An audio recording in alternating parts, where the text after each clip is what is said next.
UT Promise, I think applications have come out. I don't know if anybody spoke to you guys about those, but those applications for current students are available for you guys to be able to fill out. That may or may not apply to you, but as far as your situation goes, but it might be something you need to check into to see if it does apply to you, because it is a phenomenal program that's a last dollar scholarship that might help you out in finishing out how much money you owe starting next fall is when it's available. So check into that and we'll go from there. Y'all got anything for me? Questions this week? All right. Well, let's get into tonight's stuff. The first section we're going to talk about is kind of it stands by itself. It is about circles. So this is chapter 2, section 2, and it's about circles. And it's just this. I don't know exactly why they decided to throw it in right here. Maybe because it's toward the end and they had to get it in there somewhere, so they just put it here. It really stands by itself. It really doesn't apply to much of anything else that we've done this semester. It is basically memorizing the equation of a circle. The equation of a circle. Parentheses, x minus h squared plus y minus k squared equals r squared. Okay, so obviously it's got a lot of letters in there, and they have to have some sort of meaning to them. The x and the y are the variables. The h and k are the center of the circle, the ordered pair, h, k. The r is the radius. And when you talk about a circle, what's a radius of a circle? What's that mean? What part of the circle is that? What half? Yeah, from the center to the outside edge. That's the half. Yeah, the half of the diameter. Radius is half the diameter. It's measure how far it is from the center of the circle out to the outside edge. And the radius is the same all the way around the circle out of that. So when we look at an equation, what we're going to be able to do is pull the center out of it and what the radius of the circle is. Or given a center and a radius, write the equation of that. So it's just really, if you can memorize this and know that h and k are the center of the circle and r is the radius, then this is really one of the easiest things that we've done this semester, just because it's just kind of head knowledge. It's not application of anything. It's just memorizing some stuff. So let's find the center and radius of, and here's our equation. X minus 5 squared plus y minus 3 squared is equal to 16. Okay. So just a basic equation to start off with. We want to find the center and the radius. All right. From our standard up here, our thing we're going to memorize, h and k, the x value of the vertex is in the parentheses with the x. So x minus h, this has x minus 5. So the x value for that ordered pair would be what? Change the sign. Opposite of what's inside. So if it's a minus 5 in there, it's going to be positive 5. If it were a plus 5 in there, it'd be negative 5. The reason it's opposite is because our standard form has the minus sign in there. So you're always going to take the opposite of what's inside of the parentheses every time. Always on the center of the circle. So what would the y value be then? Positive 3. That's right. There you go. Now, the radius is what for this problem? No. Close. It's related to 16. Remember what on our equation form out here it says r squared. What's the square root of 16? 4. What squared gets me 16? It's 4. So the center is at 5.3 with a radius of 4 because 16 is really 4 squared. That's where that's coming from. Okay, so you're always going to take the square root of that number that's on the end to get the radius. All right. Let's look at another one. X plus 3 squared plus y minus 4 squared is equal to 36. Okay, so we want to find the center and the radius. Center's going to be an ordered pair. So what would be the x value of the center?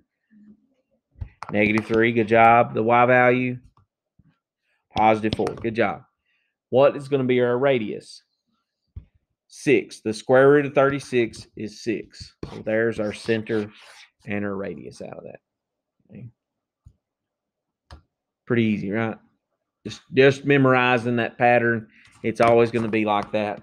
Let's try one that's maybe a little bit tougher. I don't know. You may not think this is tough at all. I think this one is a little tricky, but it's not too bad.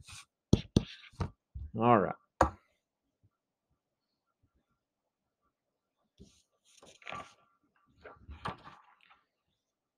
So this one looks a little different because there's not any parentheses with that x. So what are they subtracting from x? 0. Nothing, right? So our center is going to be at 0. What kind of 7? -7. Good job. And then our radius, this one's a little tougher on the radius as well because there's nothing squared that gives me 12. Nothing nice anyway, right?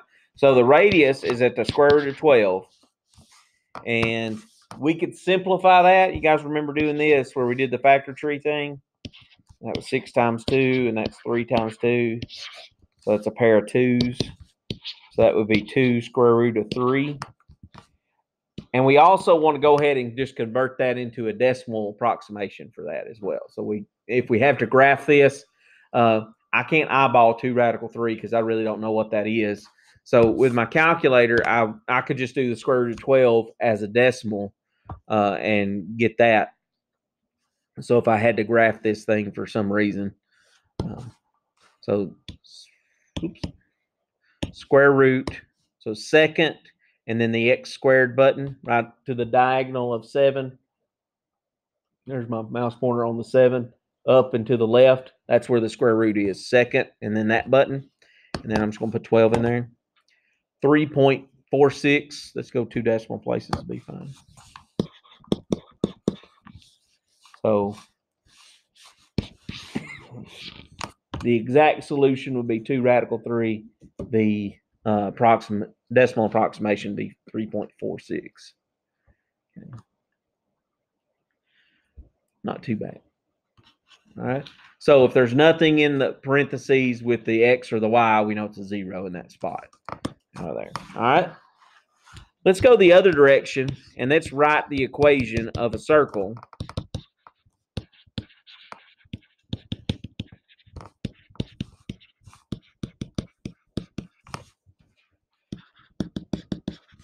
With radius of 7 and a center at 6.8. So let's write the equation here. They give us the center and the radius. We want to write the equation of that. So I know it's going to have this stuff, x and y in those. What's going to go in there with the x? -6. Good job. What goes in there with the y? -8. What's on this other side over here? 49, because you got to square the radius. So the radius is 7. 7 squared is 49. Good job. Got to be one of the easiest things we've done all semester, probably. Or the least complicated one. It may not be easy, but it's not. There's not a whole lot of steps to it. Maybe that's what I'm thinking. All right, let's look at this one. Center at negative 13.5 with a radius of square root of 6. A weird one.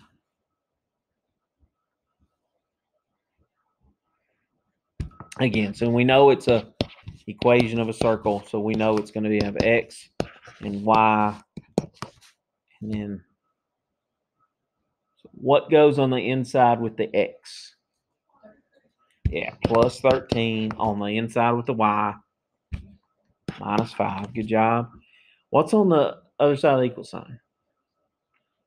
Nope. Nope. Why just 6?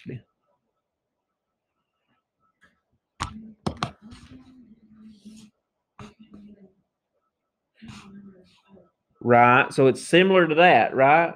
So the idea here is that we're squaring whatever the radius is, we're going to square it. So if I take the square root of 6, even if I get the decimal number for that and I square that, so I hit squared, it's going to give me back just that plain number. Like the example we had where we had the 12 over there, we couldn't get a nice number, so we had a square root left in our radius. The square root or square root of 6, if we square that, it's going to be 6. It's just going to take the square root off of it, out of that. So that's kind of a weird one. Let's look at another one that's kind of similar to that maybe helps us understand that a little bit better. Let's say we had one that has a center at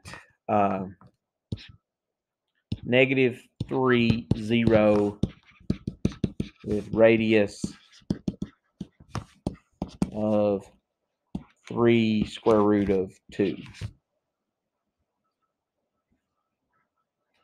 And that one's a little tougher because it's got the 3 radical 2 idea out of that. So let's get the left side. You guys don't seem to be having any trouble with the x and the y side.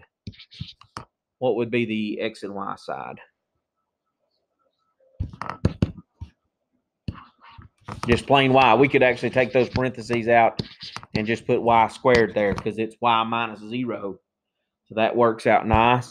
And then on this other side, 3 radical 2, what is that when it comes to the radius squared? That's a little tougher to do. All right, so here's what we want to do. With the calculator, the best way to do that is just take in parentheses and then write 3 square root of 2. And then get out of that square root and then close your parentheses. And then square that. So raise it to the second power. 18. Okay. So we're taking, if you did 3 square root of 2 and got a decimal and then hit squared, it's still going to get you 18 out of that with the graphing calculator that we're using. It can do that. But I like taking that and just putting whatever's, if we do that with the square root of 6, like we were talking about earlier, square root of 6, we put that in parentheses and then hit squared, it's going to give me 6 back. This one, it was the 3 radical 2. We put all of that in parentheses and square it. That's going to get us our radius squared out of that. Those are the, I mean, that's as hard as they really get for this particular section. It's not anything, not a whole lot of steps to anything. It's just basically learn the equation of a circle, be able to pull the center from it and the radius, or given a center and a radius, write the equation. That's really all that this section asks us to do. It really doesn't get any more complicated than those two. Example F is the hardest one, as hard as they get, really. Are you putting 3 radical 2 in parentheses like I've got? Or you hit parentheses, 3, second square root 2. Okay, put a 2 inside of there. Then close those parentheses. And then close the parentheses again. And then square it.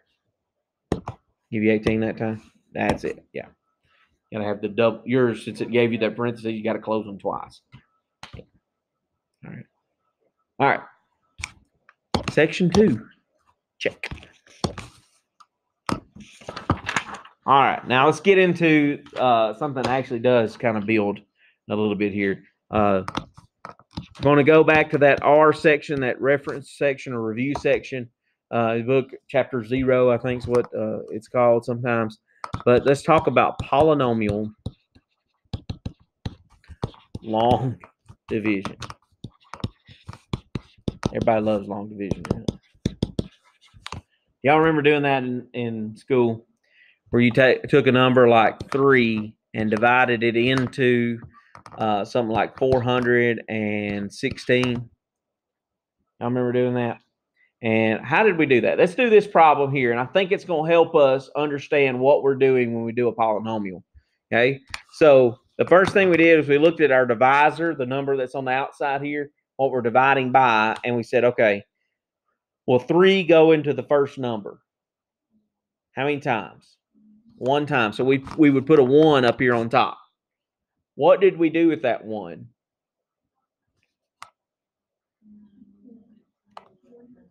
You say 1 times 3, and then put that below the 4. And then what did we do? We subtracted. Okay. Been a long time since we've probably done this, and it's a little tedious, but we've gotten so used to just divide it with the calculator. It's fine. Or put it in a fraction and divide it. Yeah. All right. So then we do our subtraction. So 4 minus 3 is 1. And then we bring this 1 down. And then we look at that and say, okay, well, how many times does 3 go into 11? 3 times. So we put that above the 1 and then say 3 times 3 is 9, and we subtract that answer. And we got 2. And we bring the 6 down. And we said, okay, how many times does 3 go into 26?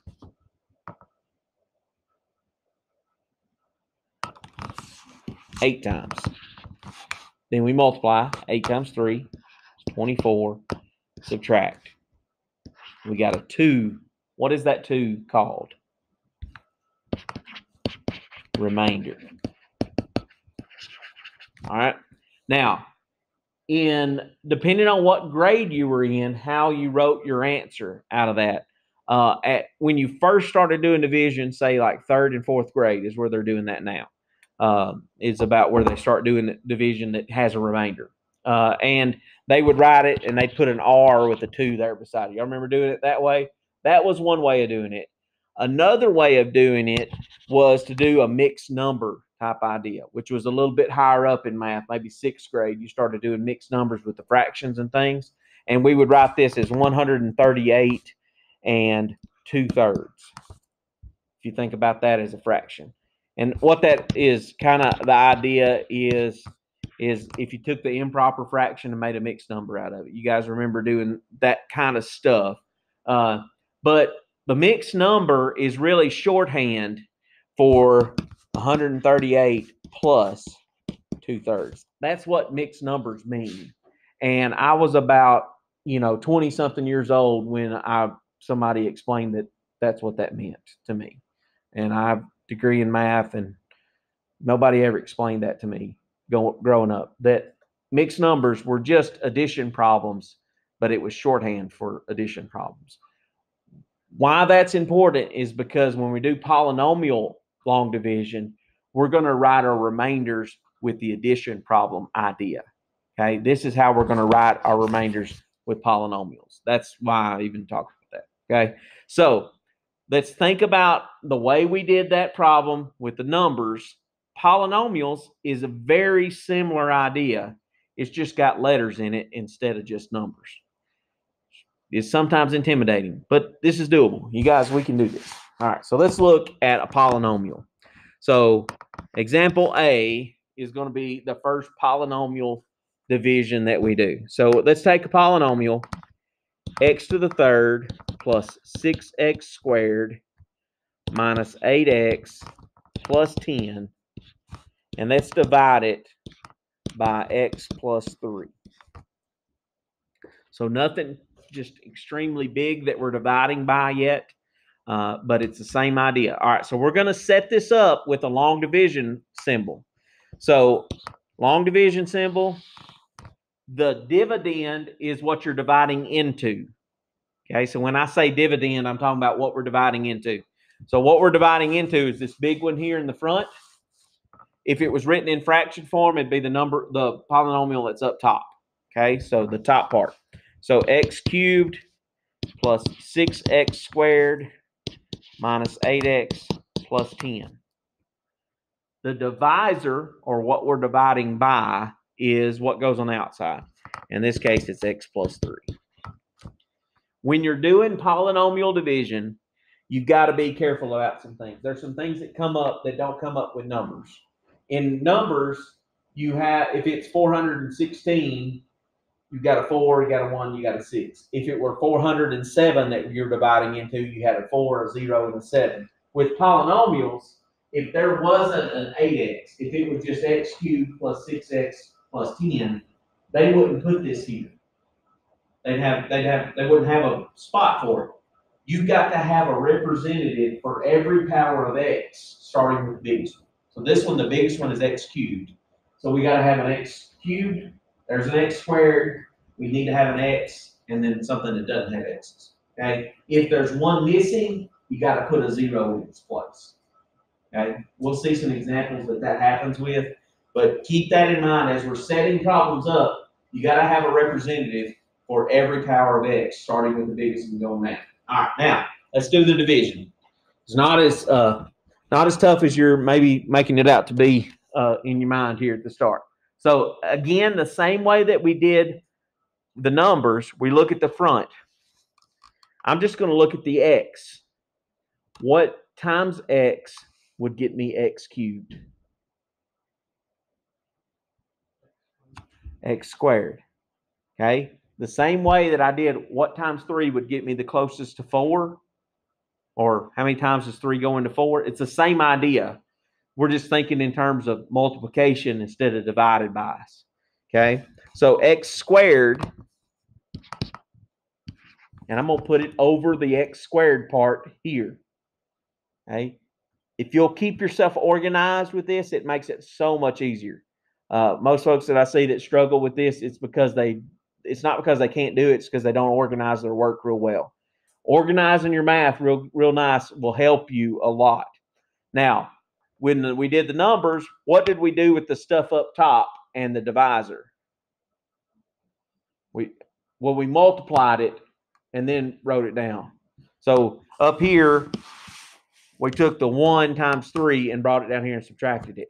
We're going to do the same thing for this polynomial. We're going to say x squared times x is x cubed. X squared times plus 3 would be plus 3x squared. And then we're going to subtract all of that. Because it's an x squared. Because it's a like term with it, so I'm going to stack them. Look, all the x squareds are going to be in that little column. Right. I put it over the x squared because it was like that. With the numbers, it goes over the hundreds position because it went into it hundreds of times, really. That came from multiple. We're having to multiply whatever's up here times the divisor. Our divisor, because we're doing polynomials, has more than one term. When we were doing just the 3, we only had a 3, just one piece. Here we've got one polynomial to multiply by. So it's like distributive property right there. So we're doing distributive property is really what we're doing. Great question. That's exactly what we need to hear there. Okay. And then we're going to subtract all of that. So I'm putting parentheses around it all and subtraction sign outside. X cubed minus x cubed. What happens to the x cubes? They go away. Bye-bye x cubes. Now we have 6x squared minus positive 3x squared. What's 6x squared minus 3x squared? It'd be 3x squared. The x squareds don't go away there because you got a 3 in the front. When you're adding, subtracting, your variables don't change. Then we bring down the next term. Just like we did with the numbers, we brought down the next number, right? Here we're going to bring down the next term, which was minus 8x. Then we're looking at the divisor. X times what gets me 3x squared? What times x would get me 3x squared? 3x. So that's a positive 3x. So I put it over the minus 8x. I put it on top of that. Okay. So I'm organizing my work. All the plain x's are in a column together. All the x squareds are in a column together. That idea. Now I'm going to do what with this 3x and the divisor? Multiply. So 3x times x. That's the 3x squared that I want. 3x times positive 3 will be positive 9x. Parentheses, subtract.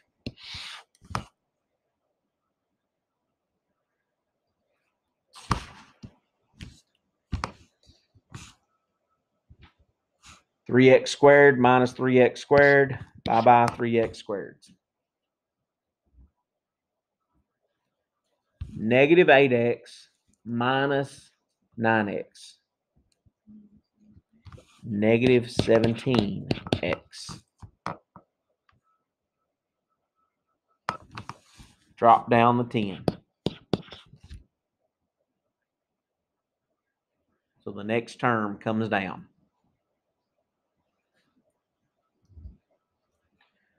Now, we go back to our divisor and we look at the front. Negative 17x. What times x would give me negative 17x? Negative 17. So I'm going to put a minus 17 up here. And then I'm going to do what with that negative 17? Multiply it times the divisor. So that's negative 17x minus 51. Parentheses, subtract. What happens to the 17x's? They cancel out. Bye-bye, x's. Good advice. 11 minus negative 51. I mean 10 minus, I said 11. 10 minus negative 51. 61. Now, is 61, is there any way I can multiply something times x and get just a regular old 61 back? No. Anytime I multiply times x, I'm going to get something with an x on it, right? So I know that the 61 is the remainder. Okay? This stuff up here that's on top, that is my quotient up here. That's the answer to the division part. So when I write my solution, it's going to be x squared plus 3x minus 17 plus remainder over divisor.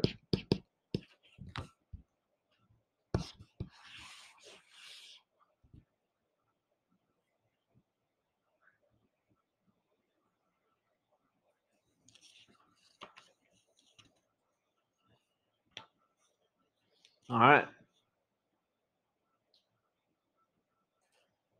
Not the most fun thing we've done all year, I'd say. Long division is indeed what its name says. It's long. Okay. So let's try another one and see if we can kind of be a little bit better at it this time. We've got a better idea about what's going on this time, I think. So example B. Let's do 4x cubed minus 8x squared plus 5x plus 6 over 2x minus 1. So they're writing it like this. it doesn't matter. We still know that that's division, even though it's written like a fraction. Fractions are the same thing as division. And I'm 38 years old, and I read something on Facebook the other day about the division symbol. And it said a kid was working on his math homework with his dad, and he said, "Dad, what operation are fractions?" And the dad was trying to come up with a way of explaining that it's division. He knew that's what it was. And so he just went out, he just said, "Well, son, it's division." And he said, is that why the division symbol is like a fraction, but instead of numbers, they put the dots? And I never in my life ever thought about that as being the thing, but it really, really made a lot of sense. I'm not sure that that's really the intention was of the division symbol, but that is exactly what that is. So anytime you see a fraction, that's the same thing as division. All right, so let's set it up long division style and see if we can do this. All right, so long division symbol, 4x cubed minus 8x squared plus 5x plus 6. And then on the outside, we got 2x minus 1. So our divisor has a number in the front this time. So that might cause us an issue. We don't know. We'll got to think about it a little bit more as we go along here. All right. So what is my first step?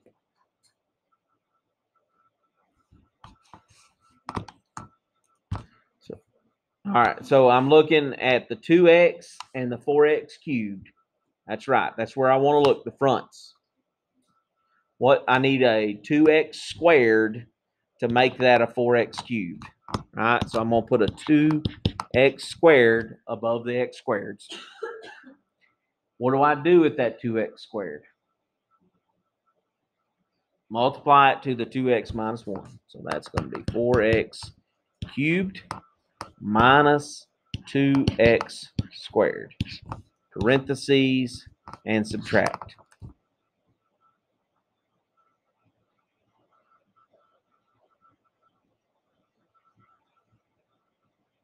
What happens to our x cubes? They cancel out. If they don't cancel out, you're way off. You got to start over. Okay. If that first term doesn't cancel out, you gotta do something different. All right. Now, negative 8x squared minus negative 2x squared.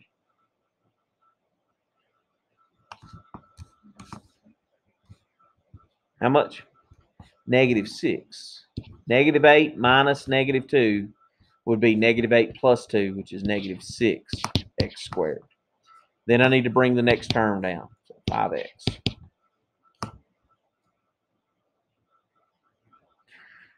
And then I go back to the fronts and say 2x and negative 6x squared. What do I need?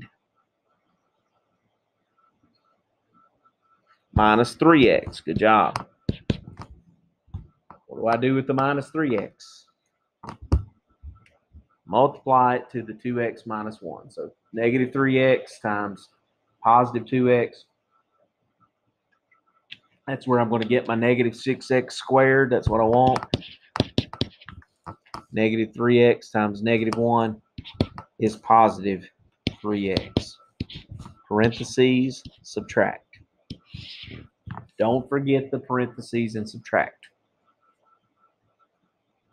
Some people try to leave off the parentheses and just say, oh, I'll remember to subtract everything. They always forget. X squareds go away. 5 minus 3 is 2x. Bring down the plus 6.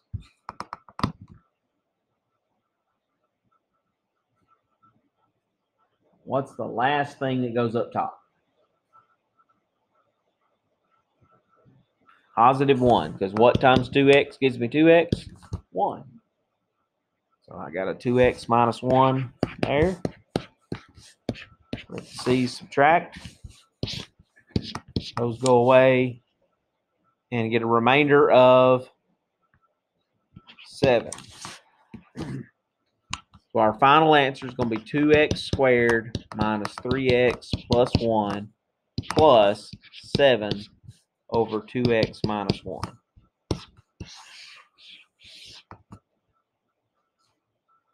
it is highly unlikely that you will ever do a division problem and get the right remainder if you don't have the right quotient. It is very, very unlikely of that happening. A little bit better that time. That was good. All right, let's do Uno Mas. These long division problems. Let's do a hard one. 3x to the third minus 2x squared minus 150 divided by x squared minus 4. All right, this one's a little tough because it's got some stuff or lack thereof. So let's set it up long division style to do.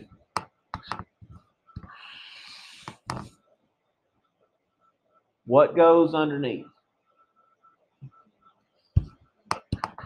3x to the third minus 2x squared. And then there's a minus 150. Why did I leave some space there? It doesn't have a plain x. So I'm going to put a plus 0x in there to hold that spot. Okay? Because I'm going to need some plain x's at some point probably. Okay? So I'm going to put a plus 0x in there to hold that spot. So anytime you got a piece missing, put a 0 whatever it's missing. On the outside, what's there?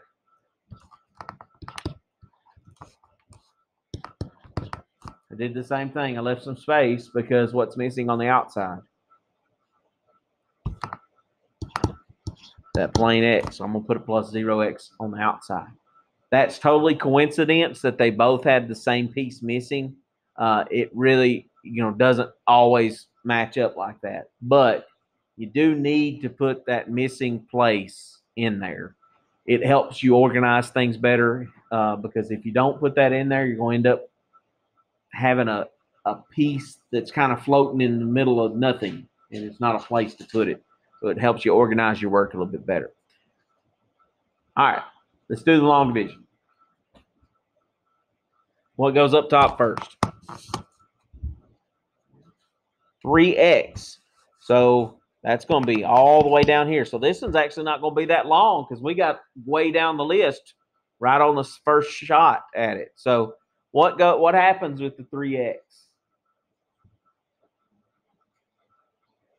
Multiply it to this polynomial that's in the front. So that's going to be 3x cubed plus 0x squared minus 12x.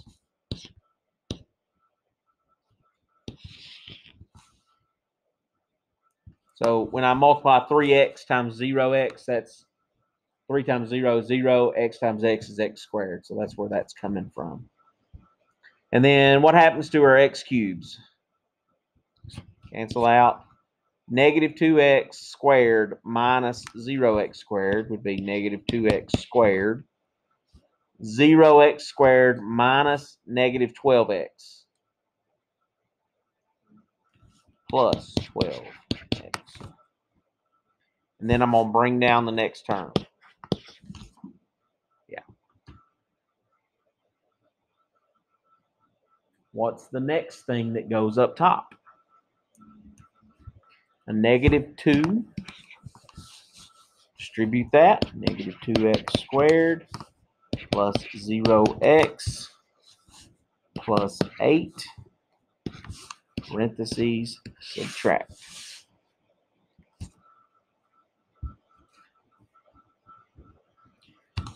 X squareds go away. 12 minus 0 is 12. 150 minus negative 150 minus 8 would be negative 158.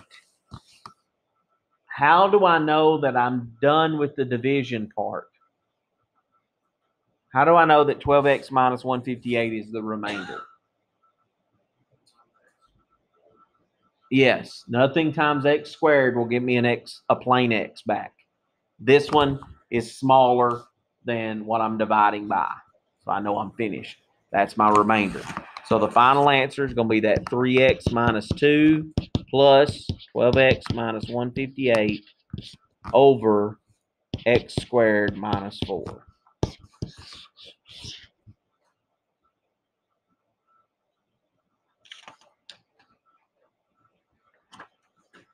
Don't get me wrong. Long division sucks.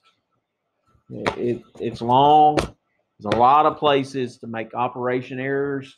A lot of places to just miswrite something. Not do the math wrong, just miswrite something. So long division with polynomials stinks. So because long division stinks, we as mathematicians have come up with a little bit better way for certain kinds of problems. And that leads us to the next section, the last one of the night, which is chapter 3, section 2, and it's called synthetic division.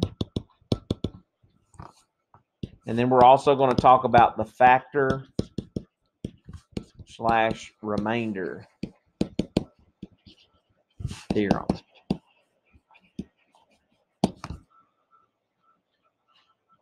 Anything that says theorem is always fun, right? All right, synthetic division.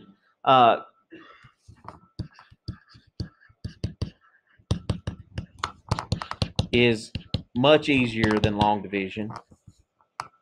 Sometimes, if you Google synthetic division, you might come up with some hits that are called synthetic substitution. Those are the same thing. Some books call it synthetic substitution. Some call it synthetic division. They mean they're the exact same thing. Nothing different. All right. Synthetic division or synthetic substitution, it works with linear divisors. Linear divisors are divisors where the variable does not have an exponent on it. It's x to the first power. No x squareds, no x cubes. You can't divide by any of that with synthetic division. Synthetic division only works where problems have a linear divisor. So let's do an example of that. So 5x to the third minus 6x squared minus 28x minus 2 divided by x plus 2. The divisor is the x plus 2. It's linear because this x is to the first power. Nothing bigger than that. Okay? X to the first power is the highest exponent you can have on the x to be a linear divisor. Okay? Synthetic division does not work for higher degree polynomials. So if you've got to divide by something that's an x squared or an x cubed, you have to have long division to do that. So that's why we even went over it, because you've got to have that skill if you need it. Here, we can use synthetic division because it's a smaller problem. And synthetic division is a quicker way of doing linear divisors. And I'm going to show you how to do that. Synthetic division, the way it sets up is take yourself I'll use 2 notebook paper lines and make like a laying down L like that. And then put a little shelf right there.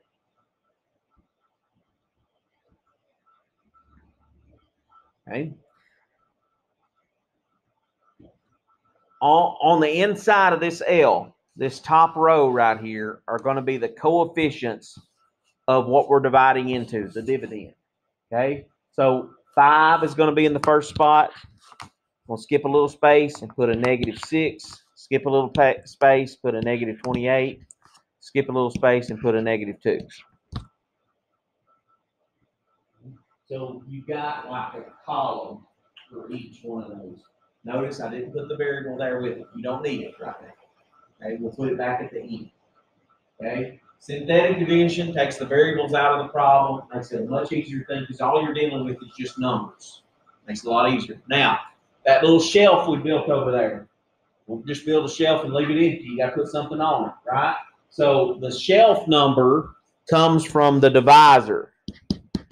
Set the divisor equal to 0 and solve it.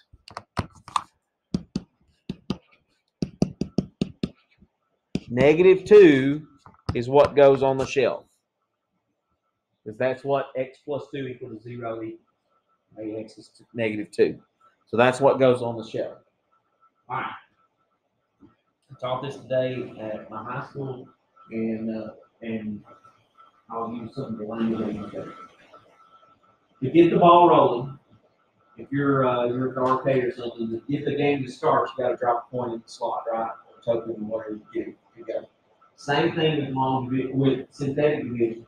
You got to get this first piece rolling. So you got to drop the first term down to the bottom every single time. It always does that. It's like dropping the quarter in the slot. It gets the game started. Okay, so I'm gonna drop the 5 down to here. Every time, I'm always dropping that first term down. The next step in synthetic division is to multiply 5 times the shelf number. It's 5 times -2. -10. That goes underneath the -6.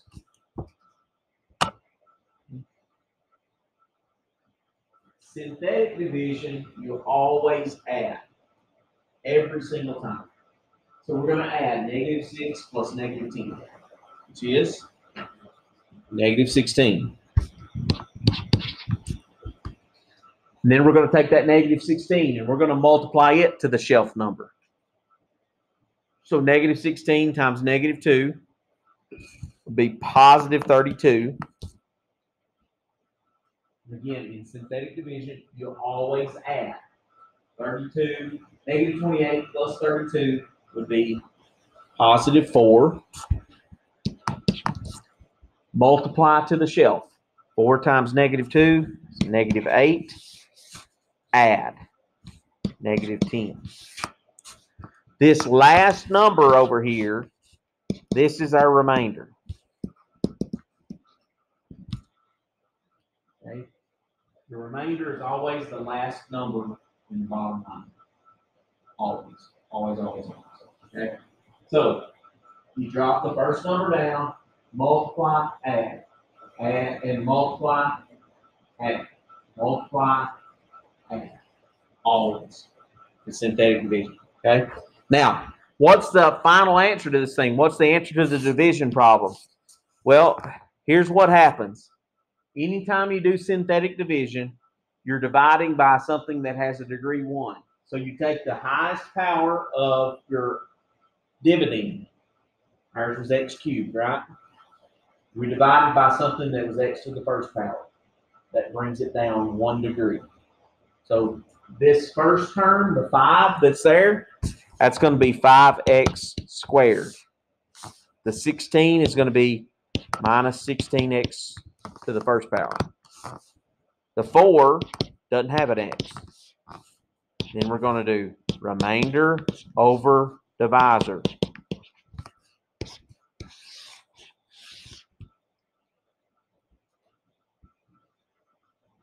Lots easier than long division for that problem. A lot less things to write down, a lot less operations to do. As the problems get even bigger, there's even less. Okay?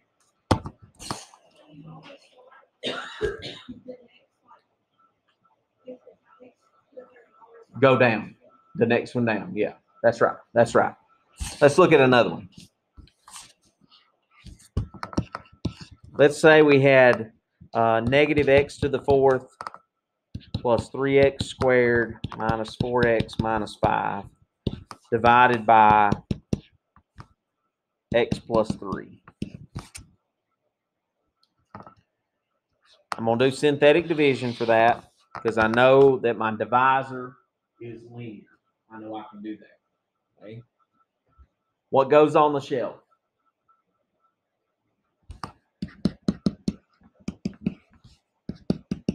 -3. It's always just going to change signs. You want to keep that in mind. Now, what's the top row? -1.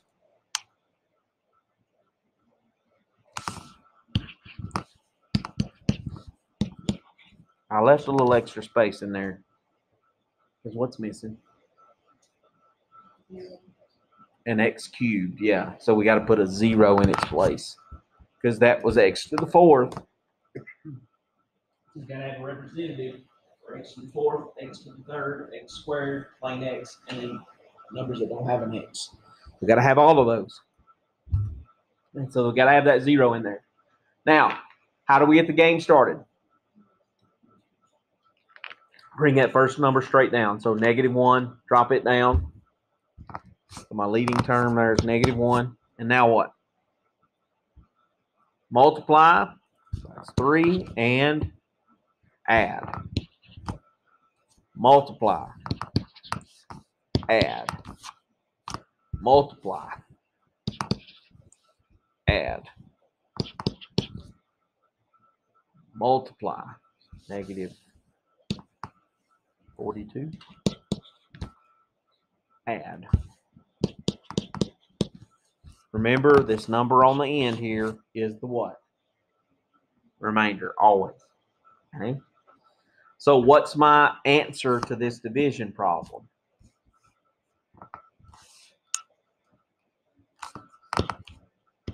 Close. Cubed, because we started with the original problem had x to the fourth, so we go down 1, so that's x cubed. Next term.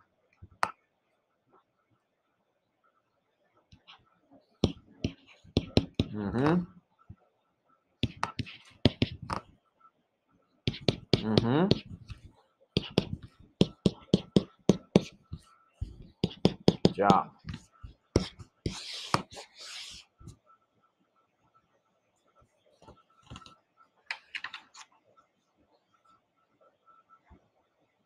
Synthetic division, much easier than long division. All right, so that process, we're going to use it to apply the factor and remainder theorem to our problems. Okay, so let's talk about the factor and remainder theorem real quick. Not that you've got to be able to quote this.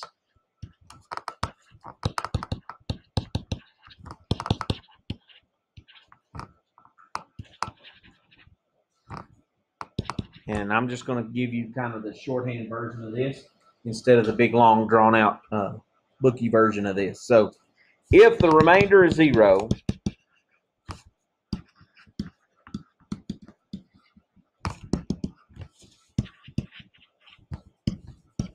then the divisor is a factor of the polynomial.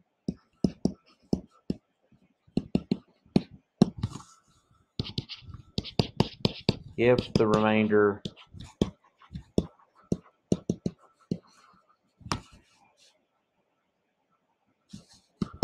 is 0, then the function value is also 0, which means the quote-unquote shelf number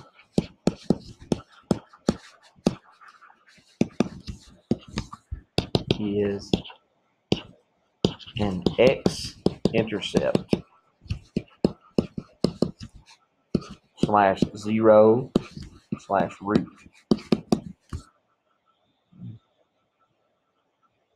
All right. So if the remainder ends up being 0, that's a special thing happening. Okay. If when we do this long division or synthetic division, if the remainder is 0, that means what we divided by is a factor of the polynomial. Also means that that number that's on the shelf is where that polynomial crosses the x-axis. That's going to be important as we go into next week's stuff out of that. So let's take a little bit here and see if we can, given some information, decide if K is a 0/root/x-intercept of f of x. All right. So here's our function, f of x equals this big polynomial thing, x cubed minus 4x squared plus 9x minus 6. And k is equal to positive 1. Okay. What we're going to do is we're going to set up the synthetic division for that. Because k equals 1 comes from x minus 1 as a factor is what it comes from. Okay, so this number here, this is actually the shelf number. When they give me this, k is equal to a number, that's going to be the number that goes in the shelf. We'll put a 1 over there. Okay. And then the top row is 1, -4, 9, -6. We're going to do that synthetic division. What we're looking for is whether or not the remainder, this number that's going to be right here, if it's 0, then k is a 0 or a root to the polynomial. If it's not, then it's not. Okay? So we're just going to do the synthetic division to try that, to decide. So drop the 1 down, get it rolling.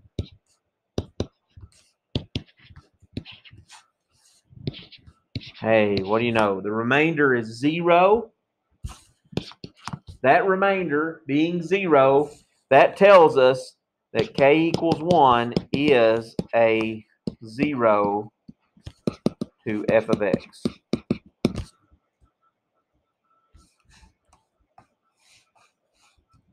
Now, let's look at the quotient. We started with x cubed. What's there now? X squared minus 3x plus 6. Here's what we're doing. We're actually taking this function and we're factoring it using synthetic division. Because the remainder was 0, that means k equals 1 is a 0 of the polynomial. But it also means that x minus 1 is a factor of that polynomial. And if we can factor the polynomial, here we end up with an x squared piece. Next week, what we're going to be doing is taking this function, starting out here, and breaking it down as many factors as we can so that we can get to all of the x-intercepts and zeros. Okay, that's what we're going to be doing next week. So this is the start of doing that, and it's all dependent upon that remainder being 0. Let's look at this example. F of x is equal to x to the 4th minus 2x cubed plus 4x squared plus 2x minus 5. So that's a really big polynomial. We want to know, is -4 a 0 to that polynomial?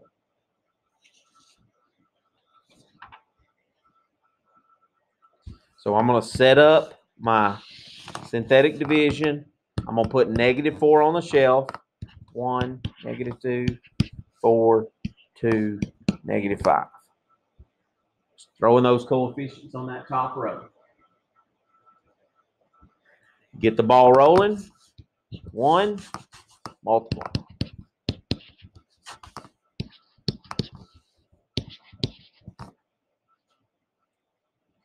That's getting to be bigger numbers there. 28 times 4 would be 80, and 32, which is 112, would be negative 112. And then that'd be negative 110. And then that'd be negative 400 or positive 440. And then that remainder is 435. So is -4 a 0 of this polynomial? No. All right, because that is not 0. Here's the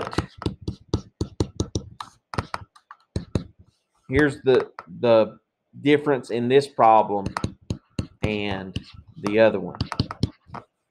It'd be x cubed minus 6x squared plus 28x minus 110 plus 435.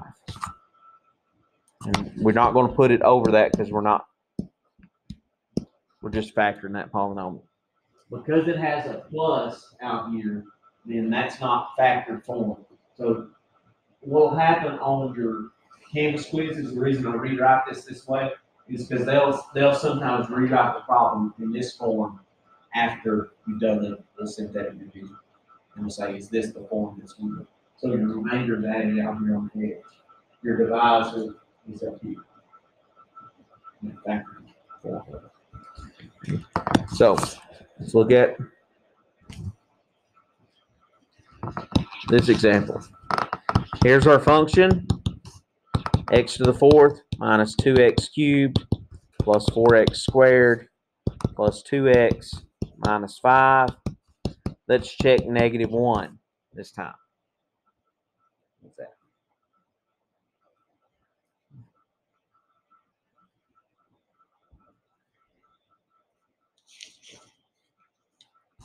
So I'm going to set up my synthetic. -1 goes on the shelf. 1, -2, 4, 2, -5. Get the ball rolling. Drop the 1. -1, that's -3. 3, 7. 1, -7. -5.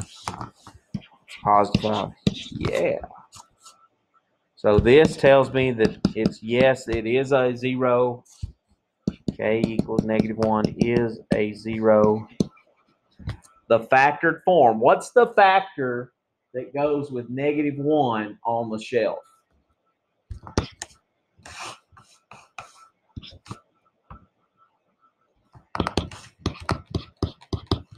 Good job. X plus 1.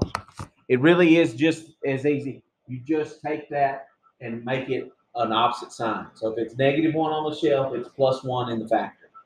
If it's +1 on the shelf, it's -1 in the factor. It is that simple. Don't overthink that. Okay? Now, what's the other parentheses here?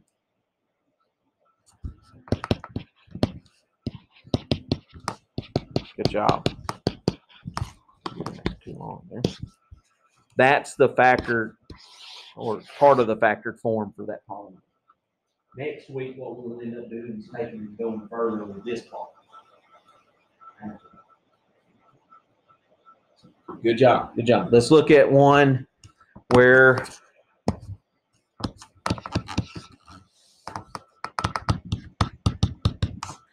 x to the fourth minus 2x cubed plus 4x squared plus 2x minus 5, same polynomial, and let's check 1/2.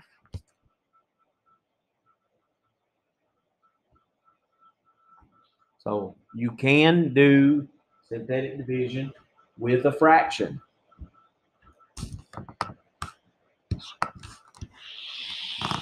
I'm going to give myself a little bit more room so I can write fractions in here. 1/2, 1, -2, 4, 2, -5. Drop the 1, get it rolling. 1/2. Get a little help here. So we got -2, -2 plus 1/2. I'm going to change it to fractions here, -3/2. And then I'm multiplying that answer times 1/2 times 1/2. -3/4.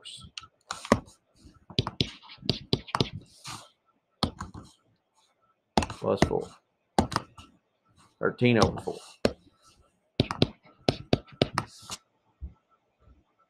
Multiplying that by 1/2, that doubles the bottom number, so that's 13/8. Add that to 2, so 16 and 13 would be 29/8. Multiply that by 1/2, 29/16, which we know is not -5, right? So we know right now, without even doing that math on the last step, that what's the remainder? Not going to be. It's not going to be 0. So we know that this is not a 0. I'm going to go ahead and do that math. So 29 over 16 plus negative 5. Math enter. That remainder is negative 51 over 16. If I look at the factored idea of that, that'd be x minus a half, parentheses x cubed, minus 3 over 2x, plus 13 over 4x, or excuse me, x squared, 13 over 4x, plus 29 over 8, or I'm going to do minus 51 over 16. That would be how that problem could be rewritten. But biggest idea on this particular section is whether or not that value that they gave us is a 0 of the polynomial. That's the big picture. That's what we're trying to take away from this section. Okay, let's do one more, and maybe this is the tough one. Let's take that same old polynomial, x to the 4th minus 2x cubed plus 4x squared plus 2x minus 5. And we want to check 1 plus 2i. A complex number. Complex numbers even work in synthetic division. Okay.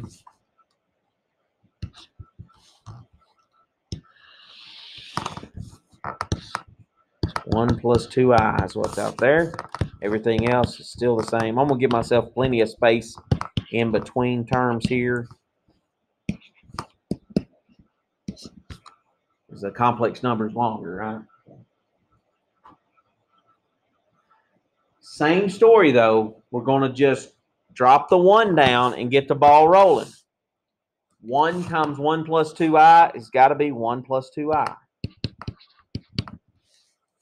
When I add those two together, what's negative 2 plus 1 plus 2i? What parts are like terms?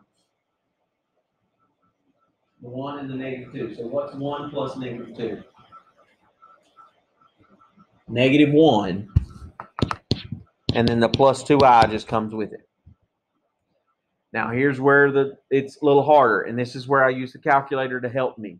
Okay, I've got to multiply this 1 plus 2i, or negative 1 plus 2i, times this 1 plus 2i. So I'm going to do that with my graphing calculator. So parentheses 1 plus 2, and to get the I, you're going to hit second decimal point, and then the negative 1 plus 2 second decimal point. Hit enter. Hey, it just happens to be negative 5.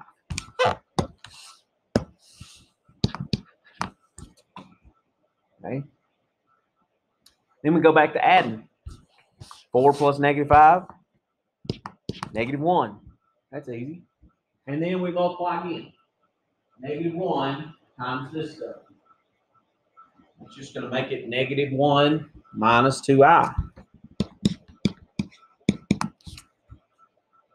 And when I add these together, what's the like terms? 2 and negative 1. What's 2 plus negative 1? 1. So that's going to be 1 plus 2i. Or excuse me, 1 minus 2i, not plus. Because that was a minus 2i. Now I got to do that multiplication again. So I've got parentheses 1 plus 2i, parentheses 1 minus 2i. It's positive 5. Well, that's handy. What's the remainder? 0. So 1 plus 2i is a 0 of that polynomial. Now, what we'll see next week when we're doing this is we will take the idea that complex numbers as zeros come in pairs. So if 1 plus 2i is a 0 to this polynomial, 1 minus 2i has to be equal. That's one of the rules we'll talk about next week. So we wouldn't leave this as the polynomial. We would do the 1 minus 2i with synthetic division on what's left here, and then get rid of the I stuff. Right, maybe look long out of that. So, but big picture out of this is synthetic division for linear terms or linear divisors, and synthetic division to check to see if something is a 0 of a polynomial. Okay, problems that I might suggest that you do for these particular sections on section 2.2, 1 through 12. There's not a lot of problems in that section. And then R3, 89 through 95. And then 3.2, that's the bulk of the stuff we've done is in that section. And 1 through 57, odd on all those for that. All right.